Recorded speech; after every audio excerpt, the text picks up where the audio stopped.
Well, hey guys, Tyler Johnson here, shooting my part 2 of my $25 do-it-yourself self-cleaning head for your protein skimmer.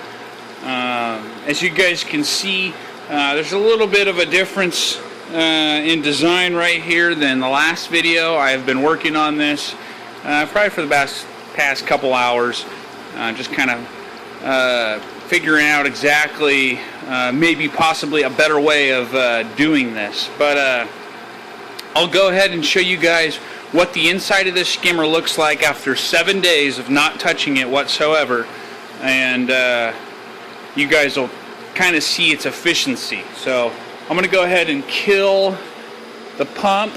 Now if you guys remember right, I have this on a night schedule, so skimmer shuts off at 9 o'clock, self-cleaning head turns on, self-cleaning head turns off at 6 o'clock in the morning, and the skimmer turns back on.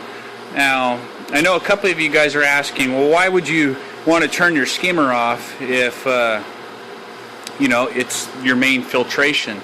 Well, here's the main part of it, guys, is this is a fish-only system right now. This skimmer right here, right out of the box, is ready for, I believe, this is the ASM G4XX. I believe this one's rated for 350 gallons or 450, up in that range. Don't quote me, sorry guys. I'll post a little caption below that'll let you guys know exactly what it's rated for. And I've also added Cedra 9000 on here, so we're pushing almost 2,400 gallons an hour inside this skimmer. So I believe this skimmer is easily capable of handling a 750 gallon bio load. Now, we're not 750 gallons here. I have probably maybe 20 fish in this system, and this system's over 400 gallons. So there's no need for me to run my skimmer 24/7. I don't have any hair algae whatsoever, and I don't even have a single snail in this whole entire setup. So I know my skimmer's doing a great job. Now, I can test my phosphates down the road. If they start to climb, then I can change that schedule to a shorter span, or even have it come on hourly. You know, that way I'm only shutting my skimmer off for 6 hours total in the whole amount of the day. So let's go ahead and I'll open this up. As you guys can see, I've changed the design. There's 4 nozzles there now, and I cut down the coupling. I might even cut down that reducer a little bit more to bring up the level of my spray a little bit. As you guys can see, this is amazing for 7 days. What I'm going to do is I'll go ahead and put my finger down in here. As you guys can see, actually, you know what? I'm going to go ahead and clean out this this area right here.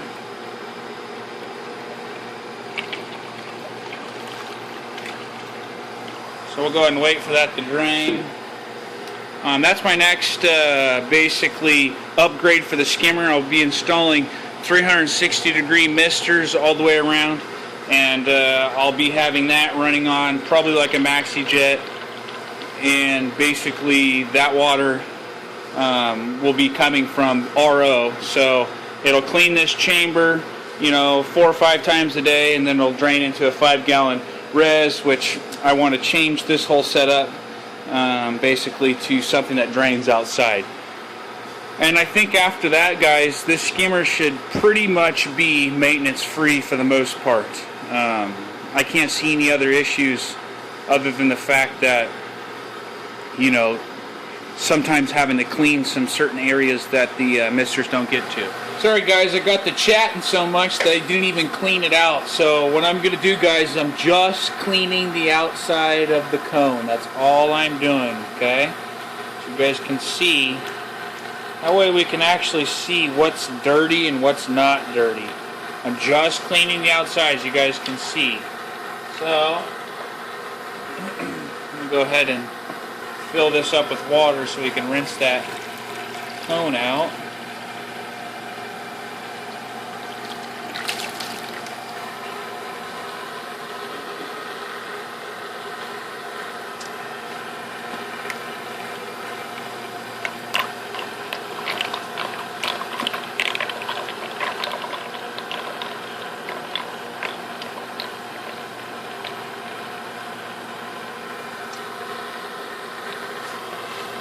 So now you can see exactly what's going on in here. Not very much scum at all. And right after this video, guys, this is part of my editing. I have switched the nozzle. Now you can see how much closer it is. So on the next video, part 3, when I install the misters, we'll take a look and see if this area changes at all since I've raised my misters up. So as you guys can see, there's a little bit of scum right here. Not too much, you know, just enough to make the skimmer still work. Shoot, trying to find a little rag or something to wipe that off on. But that's the area that I need to basically suck that mister up just a bit higher. But look down here, guys. There's nothing.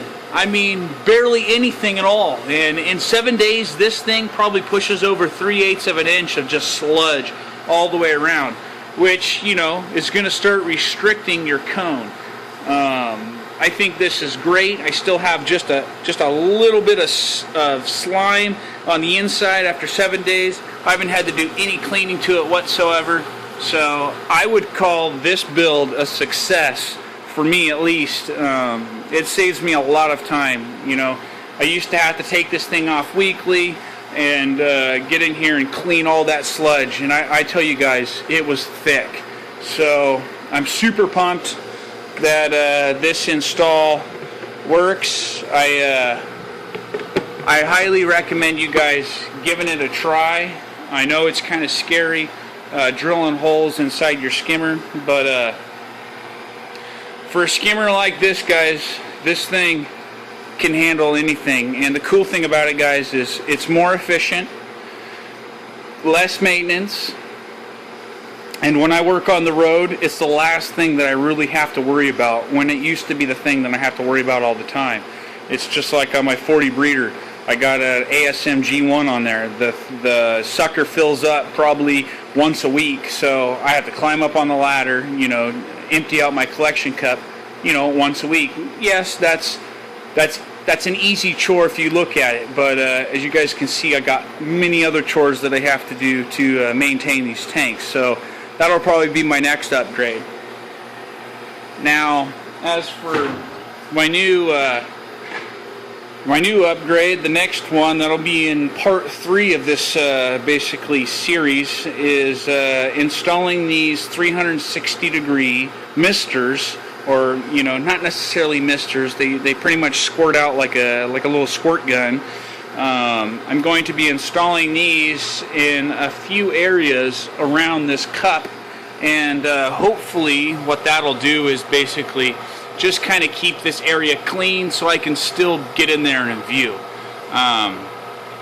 It's not that big of an issue for me to basically you know, grab my little squeegee little thing right here, and at night, you know, maybe unplug this and just give it a quick rinse, and maybe do that every couple weeks.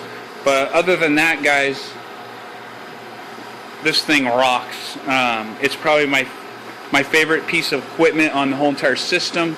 And when I build the cube tank, I'm going to find a glass tank that will fit this whole entire unit, and we'll just kind of showcase it in its own tank and hope for the best. So now, if you guys remember the last video, there wasn't very much pressure coming out of those nozzles. So I was a little concerned how well this was going to actually work. But after the modification, as you can see, there is a great stream 360 degrees around this thing.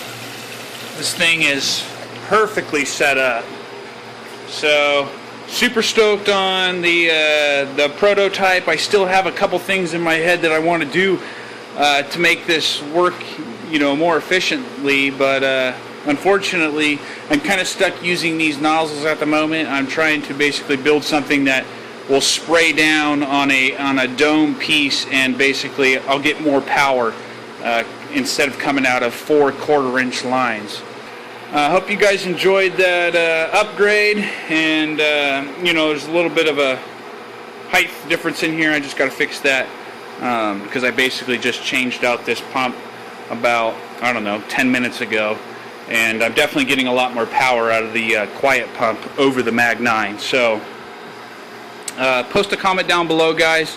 If you guys have any questions or concerns, let me know, and happy reefing.